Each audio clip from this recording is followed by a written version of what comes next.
Okay, carry on. So, in a nutshell, we have over the last 20 or 30 years become a low productivity, low growth, low wage economy with a high spend, high tax, high borrowing state attached.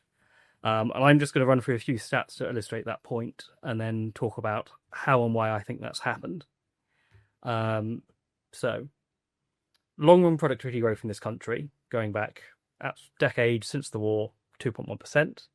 Over the last 20 years, it's averaged just a third of that. In fact, economic historians will tell you this is the longest period of stagnation in productivity in this country since the onset of the Industrial Revolution 250 years ago. At the same time, growth has dropped to half its long-run trend rate, if not lower. It used to be the economy would double in size every 26 years. At the moment, it's more like every 48. And in due course, it could be more like... Okay. And in due course, it could be more like every 58 years if the OBR revises down its long-term growth projections, as seems likely. And in terms of GDP per capita, we're only 6% higher than we were in 2007. So we've had very little growth in over 20 years, or going on 20 years, sorry. And ditto with wages. Average wages are only 6% higher than they were almost 20 years ago. They should be 30% higher had we had the pre-financial crisis trendline growth rate. Meantime, in terms of the size of the state, we've now got to a point where spending is approaching 45% of GDP, so post-war high, excluding COVID. This is overwhelmingly driven by debt, partly the way the debt's being structured, and perhaps we can get into that in more detail, but also I think the what's been described as the moron premium under the current government. We are paying far more to service our debt than comparable countries. Additionally, the tax burden is about 36% of GDP. So we are at the Moynihan curve, and the OBR does think it will go up to 37% of GDP. And as John was explaining, this will change how people behave. People will not invest, they will leave the country, they'll employ fewer people. And finally, borrowing, the deficit's still 4% of GDP, debt is over 100% of GDP, or on course for that. And given our debt interest payments, that's not sustainable. And we are now stuck in a vicious cycle of higher taxes, higher borrowing to try and fund our spending commitments, which in turn depresses growth, depresses productivity, makes all these problems worse in the long run. And we have to think about how to break out that cycle. So this is where I come on to talk about how and why we're in this position. And I think the first thing to say is some of the Labour government's policies so far are making things worse, undeniably. The increase in employer national insurance, for example, their approach to regulations, the forthcoming employment rights bill. But most of our problems are structural and deep-seated, going back 2 decades, in some cases more like 5. The last government failed to fix them for the most part, and the government before that. These are very significant challenges.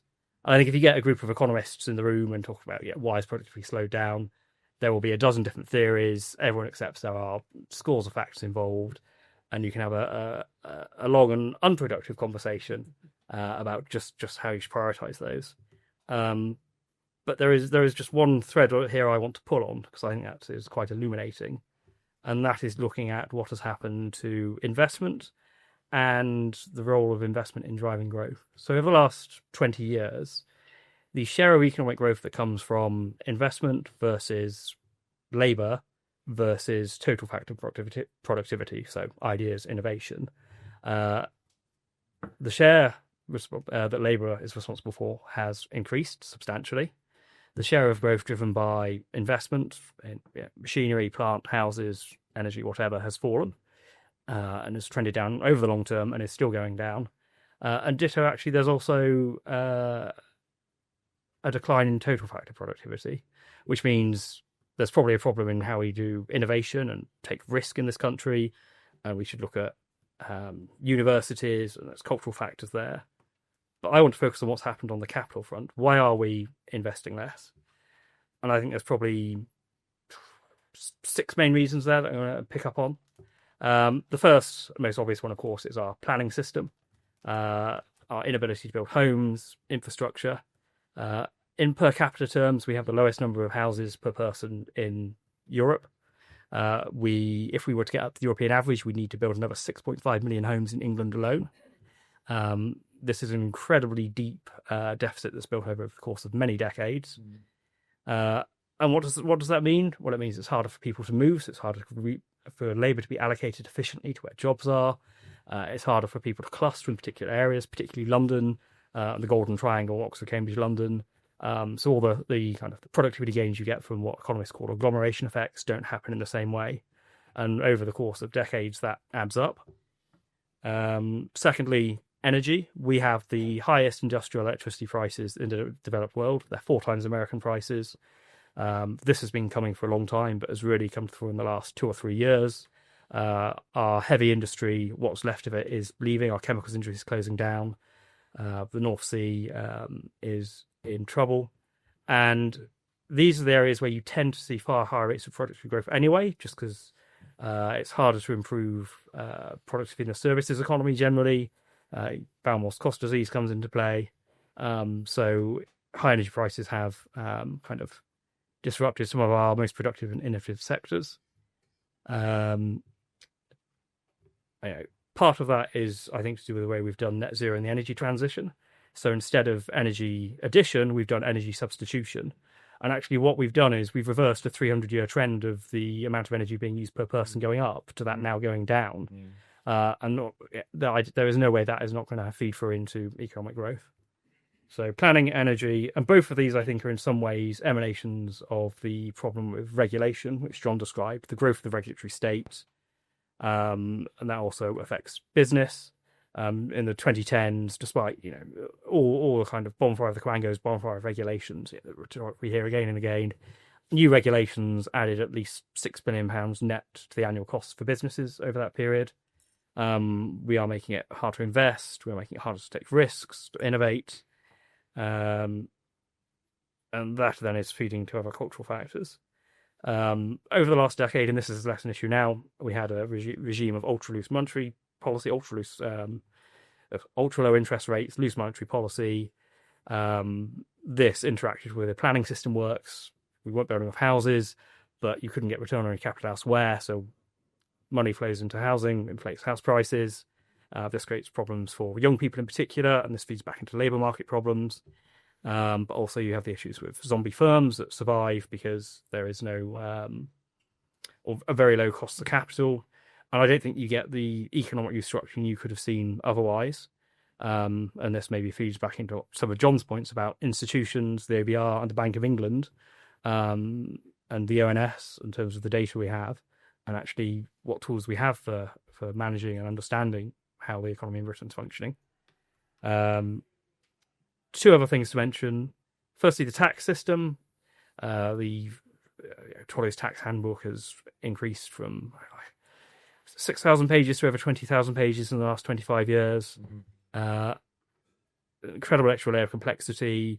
It has generally not been conducive to investment and business investment. That has changed a bit more in recent years with the permanent full expense introduced by Jeremy Hunt. But on the whole, it is a unhelpful, hard to navigate system which deters investment. And then finally, because I am sort of substituting in for Richard Tice, I'm going to mention immigration, some of John's points again. And I think the headline point here is the era of mass migration, which really begins in 1998. And that's the first time net migration passes 100,000 per year, has coincided with this period where the trend rates of productivity, GDP capita, etc., have collapsed. Obviously, correlation is not causation. And just talking about there are all sorts of factors that play here. But I think this is probably an underestimated one, where there are some elements of causation and some of substitution. So, a migrant can come, they can bring skills, they can bring energy and hard work, but they can't bring a mile of road or a new railway station or a house. So if we are growing the population through migration faster than we are growing the capital stock, that is going to wane on growth. And a lot of this, I should say, is enormously controversial. There's a lot of fighting over how does migration relate to productivity. But I will just quote the 2022 annual report of the Migration Advisory Committee, which is the official body that advises the government on what its migration policy should be. And they, I think there is, in the UK context, freedom movement acted as a shock to labour markets. And I think we've probably seen something again very recently with the very high rate of migration we've seen since 2021. And the final point on that is that net migration since then has been 2.6 million people, which means that 1 in every 25 people living in Britain today has arrived in just the last 4 years. Yet we're in a situation where GDP per capita is only just back where it was at the end of 2019, and the economy is not much bigger in terms of headline GDP. So if it's not been a factor pulling down productivity and growth, it's certainly not been one that's helping it. The overall takeaway is we're in a terrible situation, and there's lots and lots of factors feeding into this.